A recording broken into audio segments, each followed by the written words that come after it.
ബംഗ്ലാദേശിലെ ഇപ്പോഴത്തെ അധികാര മാറ്റം അല്ലെങ്കിൽ ഹസീനയെ സ്ഥാനഭ്രഷ്ടയാക്കിക്കൊണ്ടുള്ള ഒരു പൊളിറ്റിക്കൽ ചേഞ്ച് എന്താണ് അതിനെക്കുറിച്ച് പറയാൻ?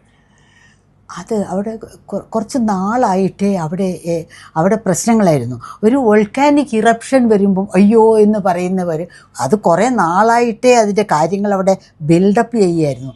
സകല ഇൻസ്റ്റിറ്റ്യൂഷൻസും തകരാറിലാക്കി. ഇലക്ഷൻ റിഗ് ചെയ്തു. ഓപ്പോസിഷൻ ഇലക്ഷൻ ബാൻ അവർ പങ്കെടുക്കുന്നില്ല എന്ന് പറഞ്ഞു. പക്ഷേ ആ റിഗ് ചെയ്ത ഇലക്ഷന് ഓപ്പോസിഷൻ പാർട്ടീസൊന്നും പങ്കെടുക്കാത്ത ഇലക്ഷനിൽ ഇവർ ജയിച്ചു എന്നും പറഞ്ഞിട്ട് കൈവീശി കാണിച്ച് ജനങ്ങളെയൊക്കെ സന്തോഷിച്ച് അവരങ്ങനെ ചിരിച്ച് അങ്ങനെ പോകുന്നു. അതൊരു ഡെമോക്രസിയുടെ മുഖത്ത് നോക്കി കൊഞ്ഞനം കാണിക്കുന്ന ഒരു ഇതാണ്. ഓപ്പോസിഷൻ പങ്കെടുക്കുന്ന പോലും ഇല്ലാത്ത ഒരു ഇലക്ഷൻ, അതിൽ ഞാൻ ജയിച്ചു എന്ന് പറഞ്ഞ് അധികാരം വീണ്ടും ഉറപ്പിക്കുക. കുറേ നാളായിട്ട് അവിടെ കോടതികളും എല്ലാം ഇവരുടെ കസ്റ്റഡിയിലായി. കോടതി പോലും നശിപ്പിച്ചു. പാകിസ്ഥാനിൽ പോലും അത് സംഭവിച്ചില്ലായിരുന്നു. ഇവിടെ കോടതി ചീഫ് ജസ്റ്റിസ് റിസൈൻ ചെയ്യണം എന്ന് സ്റ്റുഡൻസ് ആവശ്യപ്പെട്ടു. അദ്ദേഹം റിസൈൻ ചെയ്തു. അപ്പോൾ അവിടുത്തെ ഇപ്പോൾ പോലീസുകാർക്ക് വഴിയിറങ്ങാൻ പേടിയാണ്. പോലീസുകാർ അധികാരി വർഗത്തിൻ്റെ കൂടെ നിന്ന് ഇവരെ ദ്രോഹിച്ചുകൊണ്ടിരുന്നവരാണ്. അതുകൊണ്ട് പോലീസുകാർക്ക് വഴിയിലിറങ്ങാൻ പേടിയാണ്. എല്ലാ സ്ഥാപനങ്ങളെയും നശിപ്പിച്ചു കഴിഞ്ഞു. അപ്പോൾ അതുകൊണ്ട് ഇപ്പോൾ പെട്ടെന്ന് ഇവർക്ക് രക്ഷയില്ലാതാകുന്നു. ഒരു ദിവസം അത് പെട്ടെന്നുള്ള കാരണം ഒരു കോട്ടായുടെ പ്രശ്നമാണ്.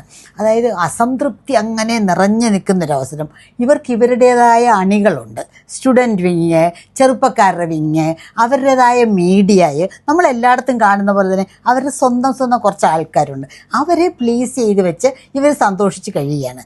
പക്ഷേ അവർ ഒരു കോട്ട നടപ്പിലാക്കി. അതായത് പണ്ട് സ്വാതന്ത്ര്യ സമരത്തിൽ പങ്കെടുത്ത ആ ഫാമിലികളിലുള്ള ചെറുപ്പക്കാർക്ക് ജോലിയിൽ 30% റിസർവേഷൻ. ഈ റിസർവേഷൻ എന്ന് പറഞ്ഞാൽ അവാമി ലീഗുകാർക്കേ കിട്ടുള്ളൂ. അവരാണ് അന്ന് അതിൽ പങ്കെടുത്തത്. ഷെയ്ഖ് ഹസീനയുടെ പാർട്ടിക്കാർക്ക് ചെറുപ്പക്കാർക്ക് മാത്രമേ ജോലി കിട്ടുള്ളൂ. ഇത് ലാസ്റ്റ് സ്ട്രോ മാതിരിയായി. ഇതായിരുന്നു ഇമ്മീഡിയറ്റായ അവർ വഴിയിലിറങ്ങാനുള്ള കാരണം. ശരിക്കും അപ്പോസിഷനിലുള്ള ആളുകൾക്ക് കൊണ്ട് ഒരു പ്രയോജനവുമില്ല. വേറെ അപ്പോസിഷനിൽ നിൽക്കുന്നവർക്ക് ഇല്ല അവർ അകറ്റപ്പെട്ടു ഓൾറെഡി. അവർ ഇലക്ഷനിൽ പോലും പങ്കെടുക്കുന്നില്ല. പക്ഷെ അവർക്ക് അവരുടെ തുറന്നു പറയാനുള്ളൊരു വേദി അവിടെ ഇല്ല. എല്ലാം ഇവർ കൈയടക്കി കഴിഞ്ഞാൽ കോടതിയില്ല, പോലീസില്ല, ഇലക്ഷൻ കമ്മീഷൻ, നമ്മൾ പറഞ്ഞ പോലത്തെ അങ്ങനത്തെ കൊച്ചു സംഭവങ്ങളൊന്നും എല്ലാം ഇവരുടെ കയ്യിലാണ്. അപ്പോൾ പിന്നെ കംപ്ലൈൻറ്റ് പറയാനും ഒന്നുമില്ല. രാത്രി വന്ന് പോലീസുകാർ അറസ്റ്റ് ചെയ്യുന്നു. പോലീസ് ആളുകളുടെ ഒരുപാട് ഡിസപ്പിയറൻസ്, എൻഫോഴ്സ്ഡ് അറസ്റ്റ്. ഇതിപ്പോ 25ാമത്തെ വർഷമായി. ഒരുപാട് വർഷമായി. 2008 മര്യാദയ്ക്ക് ഇലക്ഷൻ നടന്നത്.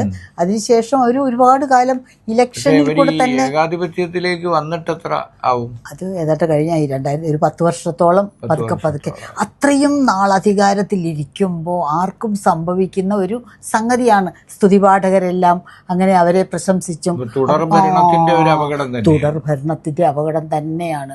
അവർ മറന്നു ജനങ്ങൾ. അപ്പോൾ പെട്ടെന്ന് സ്റ്റുഡൻസ് മുഴുവൻ വഴിയിലോട്ടിറങ്ങി. ബാബു പണ്ട് കവിതയിലെയൊക്കെ പറയില്ലേ, ഒരു ഗ്രാമത്തിലെന്ത് ഗ്രാമത്തിലൊരു അനീതി ഉണ്ടായാൽ അവിടെ ഒരു കലാപം ഉണ്ടാകും. ഇല്ലെങ്കിലോ സന്ധ്യ മയങ്ങും മുമ്പ് ആ ഗ്രാമം കത്തിച്ചാമ്പിള. അങ്ങനെ കത്തുന്ന ഒരവസ്ഥയാണ് അവിടെ ഉണ്ടായത്. അതായത് സ്റ്റുഡൻസ് വഴിയിലോട്ടിറങ്ങി കണ്ണി കണ്ടതെല്ലാം തീ വെച്ചു.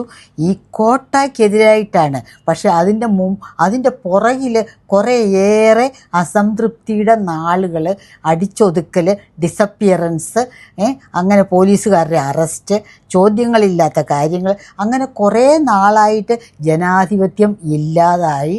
അങ്ങ് ഒരു മറ മാത്രമേ ഉള്ളൂ, ഒരു പുറന്തോട് മാത്രം, ജനാധിപത്യം ഇല്ല. അങ്ങനത്തെ ഒരു അവസ്ഥയിൽ നിന്നപ്പോൾ വിദ്യാർത്ഥികളെല്ലാം കൂടെ വഴിയിലിറങ്ങി ഭയങ്കര ബഹളം ഉണ്ടായി. അമേരിക്കയിലായാലും ഇന്ത്യയിലായാലും ലോകത്തെ എല്ലാ ഏകാധിപതികൾക്കും ഇതൊരു മുന്നറിയിപ്പാണോ?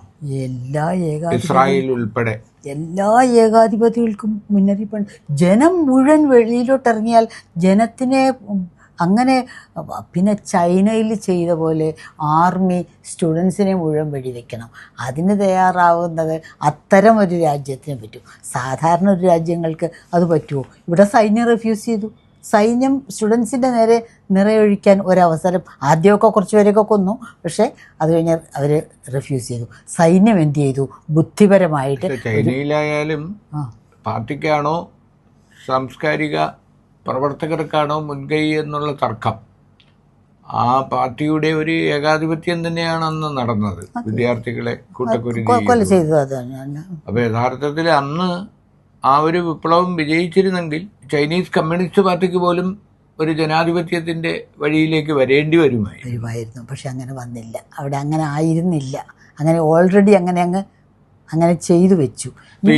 ഇന്ത്യയുടെ അയൽ രാജ്യം എന്നുള്ള നിലയിൽ നേരത്തെ നമുക്കിപ്പോൾ ശ്രീലങ്ക ഇഷ്യൂ, അത് കഴിഞ്ഞപ്പോൾ ബംഗ്ലാദേശ്, ഏതാണ്ട് സമാനമല്ലേ?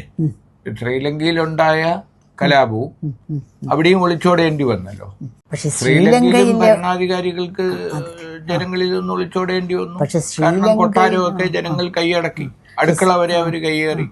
ശ്രീലങ്കയിൽ അവരവസാനം തമിഴരെ ഒതുക്കി. ശ്രീലങ്കയിൽ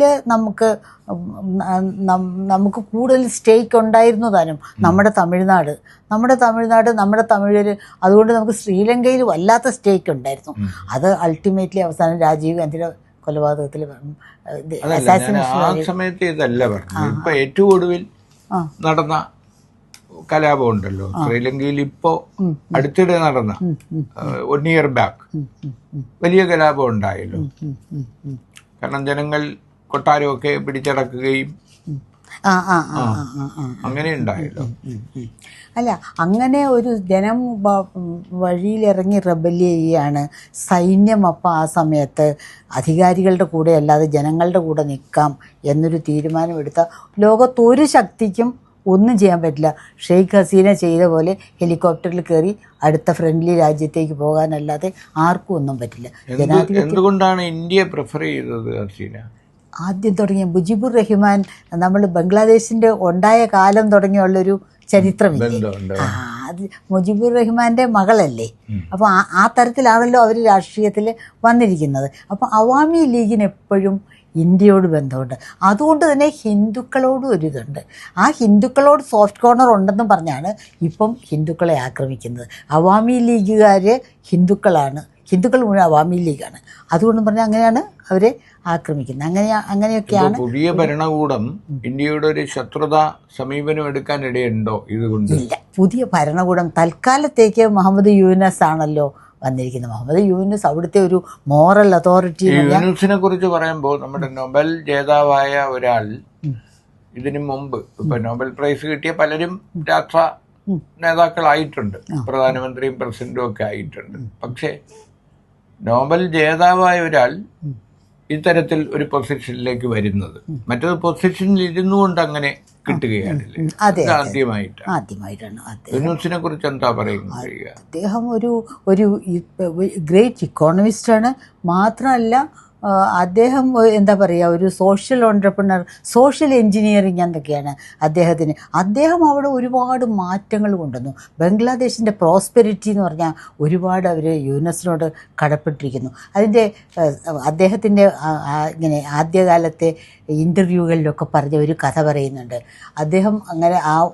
അദ്ദേഹം താമസിക്കുന്ന സ്ഥലത്തേക്ക് പോകുമ്പോൾ ഒരുപാട് പാടങ്ങൾ വെറുതെ കിടപ്പുണ്ട്. ആളുകൾക്കൊക്കെ പട്ടിണിയാണ്. അപ്പോൾ അത്തരം ആളുകളോട് ചോദിച്ചു, നിങ്ങൾ എന്താ ഈ പാടം കൃഷി ചെയ്യാത്തത്? അപ്പോൾ കൃഷി ചെയ്യാത്തത് ഞങ്ങൾക്ക് അത് കൃഷി ചെയ്യാനുള്ള കാശില്ല, അത് മുതലില്ല, ഇച്ചിരി കാശുണ്ടെങ്കിൽ ഞങ്ങൾക്ക് കൃഷി ചെയ്താൽ മതി. അപ്പോൾ ഇങ്ങനൊരു തീരുമാനമെടുത്തു, ഞാൻ കാശ് തരാം, നിങ്ങൾ ആഴ്ചയിൽ എനിക്ക് മടക്കി തന്നേക്കണം. അങ്ങനെ ഒരു 19 പേര്, എല്ലാ സ്ത്രീകളാണ്. അങ്ങനെ സ്ത്രീകളെ മാത്രമേ വിശ്വസിച്ച് കാശ് കൊടുക്കുള്ളൂ. അതാണ് ഏറ്റവും വലിയൊരു പ്രത്യേകത. അപ്പോൾ ഒരു 19 സ്ത്രീകൾ അദ്ദേഹം കയ്യിൽ നിന്നെടുത്ത് $27 ആദ്യമായിട്ട് അവർക്കെല്ലാവർക്കും അങ്ങനെ കുറച്ച് ഓരോരുത്തരുടെ ആവശ്യത്തിന് അനുസരിച്ച് കൊടുത്തു. അവർ പറഞ്ഞ പ്രകാരം ആ കടം അവർ വീട്ടി. പിന്നെ അപ്പോൾ പലർക്കും വേണം. അങ്ങനെ വന്ന് ബാങ്കിൽ ഇദ്ദേഹം ഗ്യാരണ്ടി നിന്ന് കുറേ അധികം പേർക്ക് കൊടുത്തു. അങ്ങനെ വന്ന് ഗ്രാമീൺ ബാങ്കിൽ നിന്ന് ലോക പ്രശസ്തമായ ഒരു ബാങ്ക് വന്നു. മൈക്രോ ഫിനാൻസിൻ്റെ തുടക്കം അവിടെയാണ്. അതിന്റെ ഉപജ്ഞാതാവ് തന്നെയാണ് ആണ് മൈക്രോ ഫിനാൻസ്. ഇങ്ങനത്തെ ഗ്രൂപ്പുകൾക്ക് കടം കൊടുക്കുക. അപ്പോൾ ഗ്രൂപ്പിൻ്റെ റെസ്പോൺസിബിലിറ്റിയാണ് ആ കടം വീട്ടുക എന്നുള്ളത്. അങ്ങനെ കുറേയേറെ ഗ്രൂപ്പുകൾ. അപ്പോൾ അവിടെ ഒരുപാട് പുരോഗതി വന്നു. ഗാർമെൻറ്റ് ഇൻഡസ്ട്രിയിലൊക്കെ ഒരുപാട് പുരോഗതി അതുകൊണ്ട് ഉണ്ടാക്കാനായിട്ട് സാധിച്ചു. ഇത്തരം ഒരാളാണ്. ഇങ്ങനെ വേറെ ഇക്കോണമിസ്റ്റ് ഒന്നും അധികം ഇല്ല. ഇങ്ങനെ ഒരു അക്കാഡമിക് ഇക്കോണമിസ്റ്റിന് ഒരു പൊളിറ്റീഷ്യൻ അല്ലാത്ത, ഒരു പാർട്ടി നേതാവല്ലാത്ത ഒരു ഇക്കണോമിസ്റ്റിനെ ഈ പദവിയിലേക്ക് കൊണ്ടുവരിക എന്ന് പറയുന്നത് ഒരു മാറ്റമല്ലേ? അതെന്താ, സ്റ്റുഡൻസിന് അദ്ദേഹത്തെ മാത്രമേ വിശ്വാസമുള്ളൂ. സ്റ്റുഡൻസിന് അദ്ദേഹത്തെ ഇപ്പം അറസ്റ്റ് ചെയ്ത് ജയിലിൽ കിടക്കേണ്ട ആളാണ്. ഓഗസ്റ്റ് 5 അങ്ങേര് അറസ്റ്റ് നേരിടുകയായിരുന്നു. ഓഗസ്റ്റ് 5 ഇങ്ങനത്തെ ഒരു ഭരണകൂടത്തിനിടയിൽ അദ്ദേഹത്തിനെതിരെ കേസില്ലാതിരിക്കുമോ? ഒരുപാട് കേസുകളുണ്ട്. എംബസിൽമെൻറ്റ് തുടങ്ങിയുള്ള ഒരുപാട് കേസുണ്ട്. ആ കേസിൻ്റെ ലാസ്റ്റ് വെച്ചിരിക്കുന്ന ഓഗസ്റ്റ് 5 അതിൻ്റെ വിധി വന്ന അങ്ങേര് അത് മുഴുവൻ മാനിപ്പുലേറ്റഡാണ്. ജയിലിൽ പോകാൻ തയ്യാറായിരിക്കുന്ന ആളാണ്. ശരിക്കും പറഞ്ഞാൽ പ്രതിപക്ഷത്തെ അവഗണിച്ചുകൊണ്ട്, പ്രതിപക്ഷത്തിനൊരു ഇമ്പോർട്ടൻസ് കൊടുക്കാതെ ഒരു ഭരണകൂടം മുന്നോട്ട് പോയാൽ അത് വളരെ അപകടകരമാണെന്നൊരു മുന്നറിയിപ്പ് ഇന്ത്യക്കും മോദിക്കും നൽകുന്നുണ്ട് ഈ സംഭവം. അല്ലെ, അയൽ രാജ്യത്തെ ഈ സംഭവം മോദിക്കും നൽകുന്നതാണ്. മാത്രമല്ല, ജനങ്ങൾ മുഴുവൻ വഴിയിൽ ഇറങ്ങിക്കഴിഞ്ഞാൽ ഏത് പാലസും മുഴുവൻ ലൂട്ട് ചെയ്ത് സകല സാധനങ്ങൾ, ഇവർ പ്രഷ്യസായി വെച്ചിരുന്ന സകല സാധനങ്ങളും ആളുകൾ എടുത്തുകൊണ്ട് പോയി അവിടെ ഇവിടെയൊക്കെ തീ വെച്ച്, ഇവരുടെ ആനിമൽ പെറ്റ്സിനെ ഇതിനെപ്പോലും നാട്ടുകാരെടുത്തുകൊണ്ട് പോയി. അങ്ങനെ അവിടെ നശിപ്പിച്ച് നാശമാക്കി.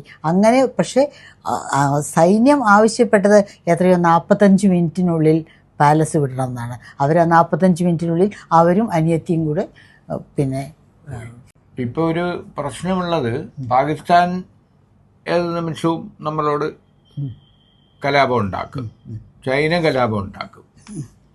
ബംഗ്ലാദേശ് ഒരു അനുഭവത്തിലായിരുന്നു, പക്ഷേ ഇപ്പോൾ അത് നമുക്ക് ഉറപ്പിച്ച് പറയാൻ കഴിയില്ല. അപ്പം നമ്മൾ യഥാർത്ഥത്തിൽ ഇപ്പോൾ ഇന്ത്യയുടെ ഒരു സ്ഥിതി അത്ര ഒരു സുരക്ഷിതമാണോ? അല്ല. ഇന്ത്യ ചെയ്യുന്ന പല കാര്യങ്ങളും തന്നെ അത്ര ഒരു നല്ല കാര്യങ്ങളല്ലല്ലോ. കുറച്ച് ഇപ്പോൾ ഇന്ത്യയുടെ മാപ്പ് എടുത്ത് നമ്മൾ നോക്കിയാൽ, ഒരു മാപ്പ് എടുത്ത് നോക്കിയാൽ ഇന്ത്യയുടെ സകല ഭാഗത്തും അദാനിയുടേത് മാത്രമാണ്. ഒരു ഇൻഫ്രാസ്ട്രക്ചർ നമ്മൾ നോക്കിക്കഴിഞ്ഞാൽ അദാനിയുടേത് മാർക്ക് ചെയ്തിരിക്കുകയാണ്. അങ്ങനത്തെ ഒരു കോൺസെൻട്രേഷൻ ഒക്കെ ഇന്ത്യയിൽ വന്നു കഴിഞ്ഞാൽ അത് എത്ര കാലം അതൊക്കെ മുന്നോട്ട് കൊണ്ടുപോകാൻ പറ്റും?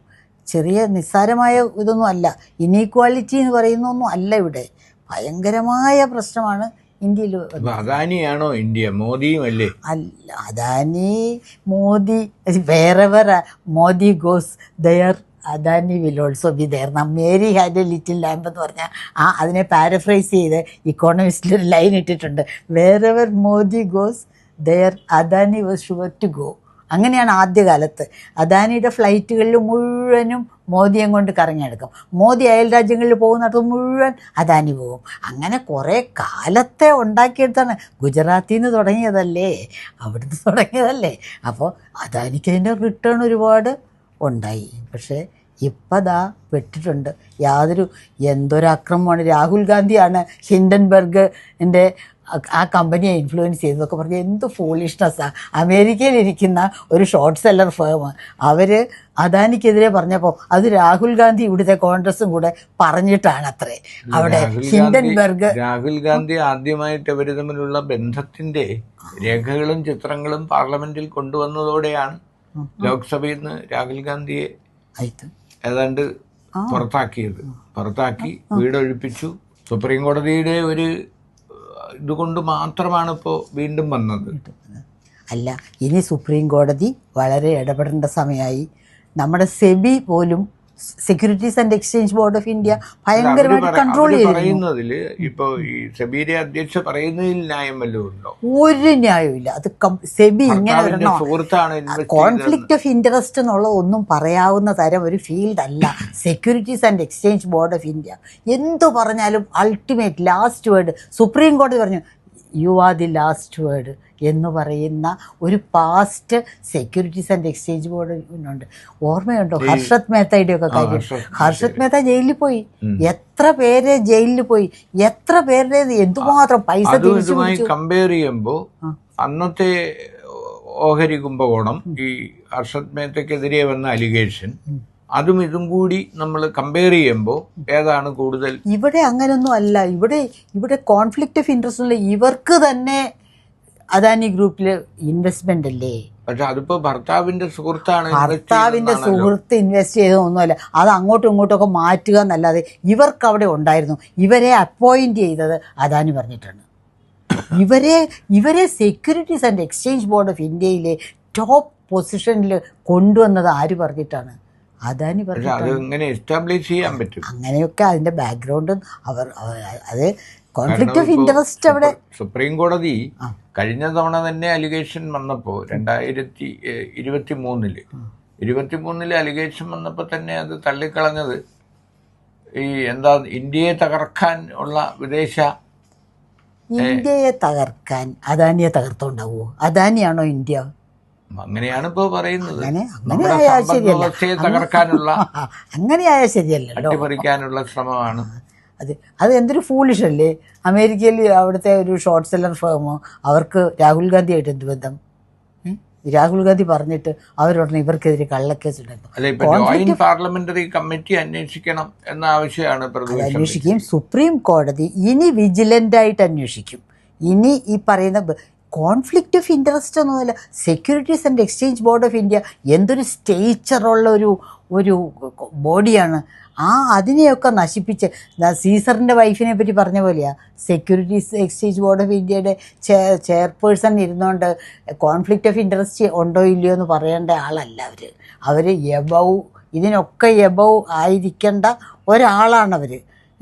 അല്ലാണ്ട് ഇപ്പം എനിക്കില്ല, പണ്ടേ എനിക്ക് അവരുമായിട്ട് കണക്ഷൻ ഉണ്ടായുള്ളൂ, അങ്ങനെയൊന്നും പറയേണ്ട ആളല്ല അവർ. ഘട്ടത്തിൽ അദാനിക്കെതിരെ അന്ന് വന്ന അലിഗേഷൻ വന്നപ്പോൾ ഉണ്ടായ ആ ഫ്ലക്ച്വേഷൻ ഒന്നും തന്നെ ഇത്തവണ ഓഹരികളെ ബാധിച്ചില്ല. ജനങ്ങൾ എന്താ നോക്കുന്നത്? നമ്മുടെ പൈസ പോകുമെന്ന്. അപ്പോൾ ജനങ്ങൾ വിചാരിക്കുന്നു ഒന്നും സംഭവിക്കില്ല, അദാനി ഓൾ പവർഫുൾ ആണ്, ഒന്നും സംഭവിക്കാൻ പോകുന്നില്ല, നമ്മുടെ കാശ് ഇപ്പോഴും സേഫാണ്. 7% കുറവ് വന്നു. ഇപ്പോൾ എപ്പോഴും ഒരു ശകലം പേടി വരുള്ളൂ. അത്രയും കുറവ് 50,000 കോടിയോ 50,000 കോടി അത്രേ ഉള്ളൂ കുറവ്. പക്ഷേ ഇത് കുറച്ചുകൂടെ മുന്നോട്ട് വരാം. നന്നായിട്ട് പോവുകയാണെങ്കിൽ ബാക്കി ജനാധിപത്യ സ്ഥാപനങ്ങളുടെ നന്നായിട്ട് പറ്റുമെങ്കിൽ ഇനി നമുക്ക് സുപ്രീം കോടതിയേ ഉള്ളൂ. അല്ല, ഒരു പ്രശ്നമുണ്ട്. കാരണം ഒരർത്ഥത്തിൽ ശരിയാണ്. കാരണം രാജ്യത്തെ എല്ലാ വിമാനത്താവളങ്ങളും അദാനിയുടെ കയ്യിലാണ്, പോർട്ടുകളെല്ലാം അദാനിയുടെ കയ്യിലാണ്, എല്ലാം അദാനിയുടെ കയ്യിലാണ്, പവർ, കൽക്കരി. അപ്പോൾ സാമ്പത്തികമായി, അതായത് നേരത്തെ ഒരിക്കൽ നമ്മൾ പറഞ്ഞതുപോലെ ഈ തൊഴിലുറപ്പ് തൊഴിലാളികളുടെ ഇൻകം അവരെ ഇതും ഈ അദാനി പോലെയുള്ള കുത്തകകളുടെ വരുമാനവും രണ്ടും കൂടി വെച്ചിട്ടാണല്ലോ നമ്മളിപ്പോ. അതെ, അത് ശരിയാണോ? അങ്ങനെ ഒരു അളവുകോൽ 140 ബില്യൺ. ഒരു ബില്യനകത്ത് എത്ര പൂജ്യം ഉണ്ടെന്ന് പെട്ടെന്ന് എഴുതിയാൽ നമുക്ക് ശരിയാവില്ല. ഒരു ബില്യൺ വളരെ ആലോചിച്ച് എഴുതിയാൽ മാത്രം, നല്ലപോലെ കണക്കറിയാവുന്നവർക്ക് എഴുതിയാൽ ഒരു ബില്യനകത്ത് എത്ര പൂജ്യം ഉണ്ടെന്ന് എഴുതാൻ പറ്റുള്ളൂ. അത്രയും വലിയൊരു സംഖ്യ 140 ബില്യൺ എന്ന് പറഞ്ഞാൽ ആളുകളുടെ തലയിൽ കയറില്ല. അവിടെയാണ് അതിൻ്റെ ഗുണം. ഇപ്പോൾ ഹിൻഡൻബർഗ് റിപ്പോർട്ട് അവിടെ നടന്നത് എന്താണ്? ഇതൊന്നും ശരിക്കും സാധാരണക്കാരുടെ തലയിൽ ഉൾക്കൊള്ളാൻ പറ്റുന്നില്ല. ഇക്കണോമിക്സ് പ്രൊഫസർക്കും മാത്തമാറ്റിക്സ് പ്രൊഫസർക്കും പോലും ഈ ബില്യൻ്റെ കണക്ക് വരുമ്പോഴത്തേക്കും തപ്പലാണ്. ഒരു ബില്യൺ എന്ന് പറഞ്ഞാൽ എന്തെല്ലാം മേടിക്കാം എന്ന് നമ്മുടെ തലയിൽ വരണം. എന്നാലേ ഒരു ബില്യൻ്റെ കണക്ക് എനിക്കുള്ളൂ. എനിക്കറിയാൻ മേല ഒരു ബില്യൺ കൊണ്ട് എന്തെല്ലാം സാധനം മേടിക്കാമെന്ന്. അപ്പോൾ ഈ ബില്യൻ്റെ കണക്ക് ജനങ്ങളുടെ അത് പോകും, ജനങ്ങളുടെ മനസ്സിൽ നിൽക്കില്ല. ഒരു കട തുറക്കാൻ വേണ്ടിയുള്ള എത്ര രൂപയായെന്നൊക്കെ പറയുമ്പോഴത്തേക്ക് നമുക്ക് തർക്കിക്കാം. 4 ലക്ഷം വേണ്ട, 8 ലക്ഷം വേണ്ട, 4 ലക്ഷം മതി എന്നൊക്കെ പറയാം. നമുക്കറിയാം, ബില്യൺ അറിയാൻ മേല. നമ്മൾ economic and political weekly EPWD എഡിറ്ററായിരുന്ന അദ്ദേഹത്തിന് അദാനിക്കും അംബാനിക്കും എതിരെ എഴുതാൻ പാടില്ല എന്നുള്ള ഉത്തരവ് ഗുജറാത്ത് കോടതി കൊടുത്തിരിക്കുന്നു. അദ്ദേഹത്തിനെ എഡിറ്റർ സ്ഥാനത്ത് നിന്ന് പുറത്താക്കി. ഒരുപാട് നമ്മുടെ സ്ഥാപനങ്ങൾ തകർക്കപ്പെട്ടു. അദാനിക്കും അംബാനിക്കും എതിരെ നമ്മൾ വിശ്വസിക്കുന്നത് കേസെടുക്കും, അകത്ത് പോകും. അല്ല, ഇപ്പൊ നമ്മൾ വിശ്വസിക്കുന്ന സുപ്രീം കോടതി ചീഫ് ജസ്റ്റിസിനെ നമുക്ക് വിശ്വാസം നമുക്ക് സുപ്രീം കോടതി ചീഫ് ജസ്റ്റിസിനെ വിശ്വാസമുണ്ട്, രാഹുൽ ഗാന്ധിയെ വിശ്വാസമുണ്ട്, അങ്ങനെ കുറച്ച് പേരെ വിശ്വാസമുണ്ട്. അപ്പോൾ നമുക്കൊരു വിചാരം കംപ്ലീറ്റ് നമ്മുടെ ഇൻസ്റ്റിറ്റ്യൂഷൻസ് തകർന്നു പോകില്ല. ഇന്ത്യക്ക് ഭാഗ്യമുണ്ട്, ഇന്ത്യക്ക് ജനാധിപത്യം രാഹുൽ ഗാന്ധിയെ വീണ്ടും ചോദ്യം ചെയ്യാൻ പോവുകയാണ്. അത് എന്നാലും പണ്ട് ചോദ്യം ചെയ്ത സ്ഥിതിയായി മണിക്കൂർ ചോദ്യം ചെയ്തിട്ട് കിട്ടിയില്ല, ഒരിക്കൽ കൂടി ചോദ്യം ചെയ്യാൻ. ചിലപ്പോൾ അങ്ങനെ ചോദ്യം ചെയ്യുമ്പോൾ ചിലപ്പോൾ ഒരു അപ്രൈസിങ് ഉണ്ടായാൽ അപ്പോൾ നമുക്ക് പേടിക്കേണ്ടി വരും. അതാണ് ഇപ്പോഴത്തെ രാഹുൽ ഗാന്ധി കോടതിയിലേക്ക് പോകുന്ന പോക്ക് കണ്ട ആർക്കും ഒരു ശകലം പേടി തോന്നും.